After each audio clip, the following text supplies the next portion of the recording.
First observation is this very cool silicone cable, type A USB, type C, a lightning, and then a micro USB. Got a power station here, and it has an 18-watt quick charge port. I'm gonna plug this in.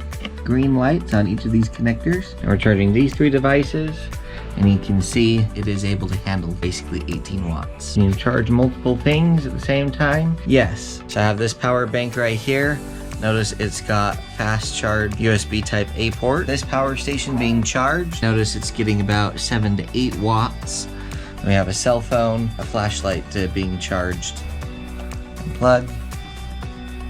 You can see that now we're pushing about 13 watts. Plug it into a tablet.